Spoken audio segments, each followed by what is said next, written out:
Hello, Blizzard fans! This is Falcon Paladin coming to you with yet another Daily Blizzard upload. This is a game between Showtime and Kayn on Overgrowth, the Latter Edition. Now this is from their Round of 8 series from the WCS Premier League tournament that wrapped up earlier this month.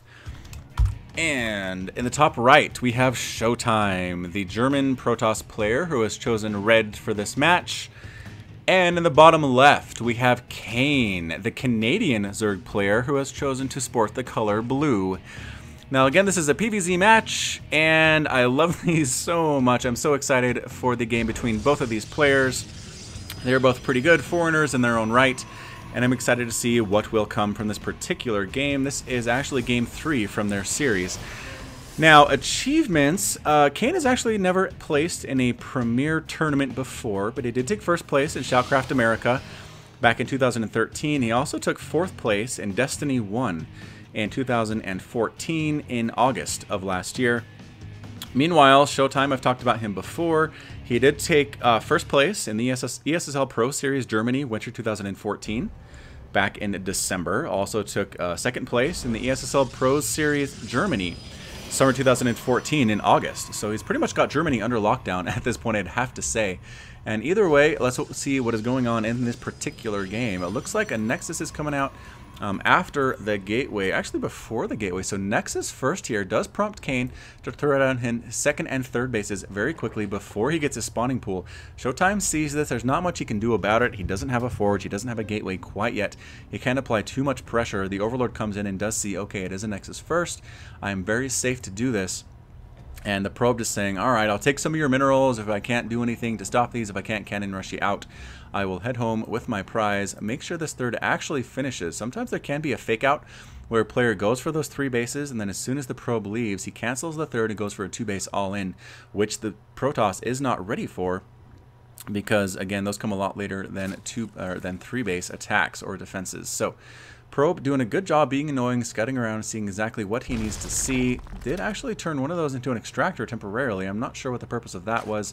I think he had enough supply to actually make that work, but either way, we are now getting the Cyber Core, and we'll see the tech path choice for Showtime soon enough. As that Cyber Core wraps up, he does get Warp Gate. A couple Zerglings coming out for Kayn. Showtime not quite displaying what he is doing yet. Chrono boosting what? I actually don't see what he chrono boosted there. Chrono boosting this Nexus to make sure he gets his workers out. It is 27 to 22 Harvesters in favor of the Protoss player. Probe kind of scouting around, making sure there's nothing too untoward going on. Maybe there's going to be a proxy pylon with some hidden tech here. I think that's the purpose. Yeah, he's hiding back here. He's not scouting for anything. He is waiting. Yep, there goes the proxy pylon. We'll have to see what he chooses to do. It's going to be a gateway. Is it going to be a dark shrine? Is it going to be something crazy that Kayn is not ready for? I do not know. But here we go, taking the gas at his natural, 2 gas at this point. We're probably going to see some roaches here fairly soon. And what is going on? Stalker trying to take down that Overlord. Overlord doing his best to try to run away. Look at the range on that Stalker. Wow.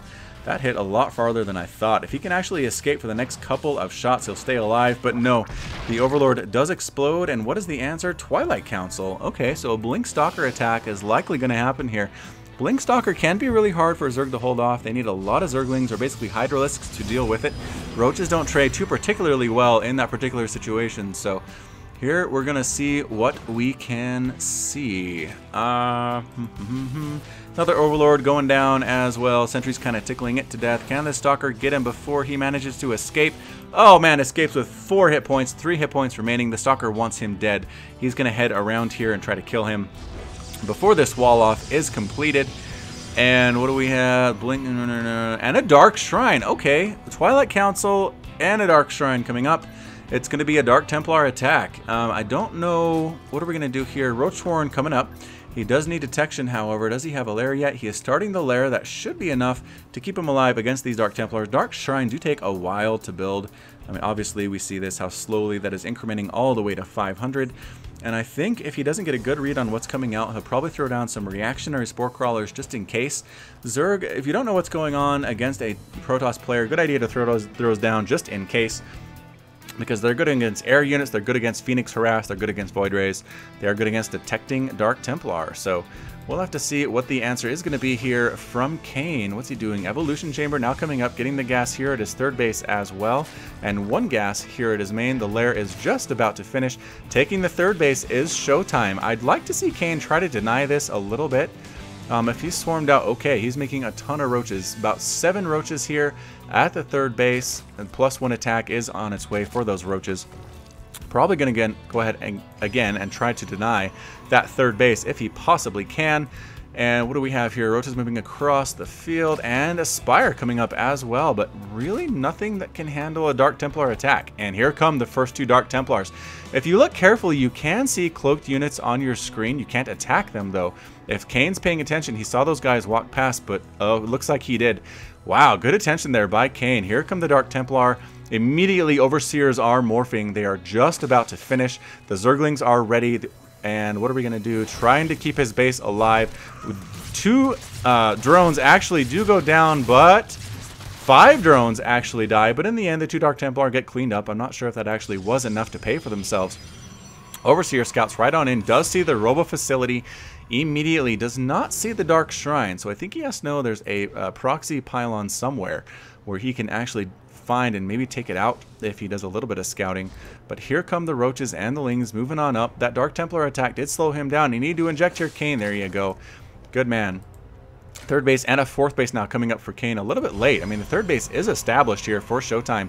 I'd like to see him take that fourth a little bit sooner. Creep spread also could be improved. I don't actually see where his creep tumors are. There's one. Does he not have any going this way at all? Looks like he doesn't. No.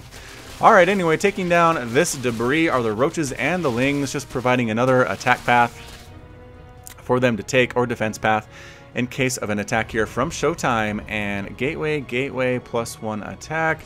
Warp Prism coming out from the robotics facility, but there are Mutalisk on the way. 9 Mutas getting that +1 attack for the Mutas as well, and now Blink being researched. Showtime likes that blink. They do pretty well against Mutalisks. It's good to be able to blink in and defend against Mutalisk Harass. Small attack coming in. Nah, it's just a Phoenix, hallucinated Phoenix no less, getting a perfect scout off on everything the Zerg player is doing. Again, Protoss players, if you can, get a scout off with a hallucinated Phoenix. They are fast, they take forever to kill. You can see exactly what's going on in all of these bases for your Zerg opponent, and a good scout is worth its weight in gold in StarCraft 2. So what are we doing? Roach, Ling, Mutalisk, it looks like is the tech of choice for our Zerg player. Dark Templar, Blink Stalker, and Warp Prism is going to be the tech of choice for Showtime. Showtime coming along the left side, barely misses being scouted by these Zerglings. Going to drop some stuff into the main here. There's really nothing here to defend against this except the Mutalisks and the Lings that are popping out, but they are rallied elsewhere at the point. Here comes the push from the Lings up front. They are now waiting for the Roaches to show up. I don't know if this is enough. This is a lot of sentries. We can Photon Overcharge there as well, and yeah. Kain actually heading home to deal with this. Dark Templar and a Zealot come right on in, forcing the evacuation of all these drones by Kain. It looks like the Mutalisk wants to take down that Warp Prism if he can. His buddies show up as well. They are going to take that down. And yeah, the attack with the Zealot and the Dark Templar do get cleaned up. Warp Prism explodes as well. Small scouting attack here from Showtime again. Kain doing a good job deflecting these attacks. I really feel like he is doing well in keeping himself alive, really not losing too much. I mean, if we look at the units lost here, it is 11 Harvesters. I mean, at this point in the game, 11 Harvesters against Dark Templar, against a drop like that, is actually not too bad. So well played by him. He is up 75 to 67 Harvesters. Roaches, Lings, and Mutas coming in. Photon Overcharge going down on both of these bases at once. You don't see that very often, but he did force the Photon Overcharge to happen. Phoenix here again, just kind of scouting things out. Kain being a little bit passive. I think both players probably playing this a little bit passively. I mean, you can't really sit back and wait for the Protoss player to get fully saturated on 3 bases and then come at you. It's very scary. Mutalisks coming into the main while the Roaches and Hydras, or the Roaches and Lings going to the right. Cannons going down to these Mutalisks. Another cannon dying, several workers dying, and now they get pulled by Showtime. Here come the Blink Stalkers in response, though. The Mutas are kind of stuck. They need to get back out if they can, and yes, they do manage to get out the Roaches and the Lings. Not able to do too much over here. There are a lot of sentries. There is an Archon. The Mutalisk's actually trying to fight the Blink Stalkers here. I don't know if this is a good choice or not, but he feels like he can actually win this battle Focusing down Stalkers one by one. They are going down. Mutalisks dying as well. More Mutos being rallied to the cause, though, and eventually he does win the fight. The Stalkers are forced to blink away. Mutalisks go back for the juicy probes in that line. There are a couple actual Phoenix here trying to harass the Mutalisks. 6 more workers go down. The Lings are in the front. This is actually not a tight wall. Roach is in the front as well, taking down workers, taking down cannons, taking down pylons as well. I'm a little bit tongue-tied here at all the action that is going on. The Mutalisks flying overhead, raining down fire. The response here from the sentries and the Archons, I don't know if it's enough. We're going to actually snipe down this base here, snipe down the main Nexus for Showtime. And is the response going to be fast enough for Showtime? No, it is not. The Lings are here. They have done their duty, actually taking out a pylon and taking power down from all of these gateways. Another attack from Mutas coming in here. Mutalisks and Zerglings laying waste to the third base for Showtime. Kane doing an amazing job. And GG from Showtime. Kane takes it. He takes game number 3 in this series. Wow, just as I called out Kane for being a little bit too passive, he gets super active, moves in with the Mutalisks, the Lings, the Roaches, does multi-pronged attacks, basically harasses Showtime to death.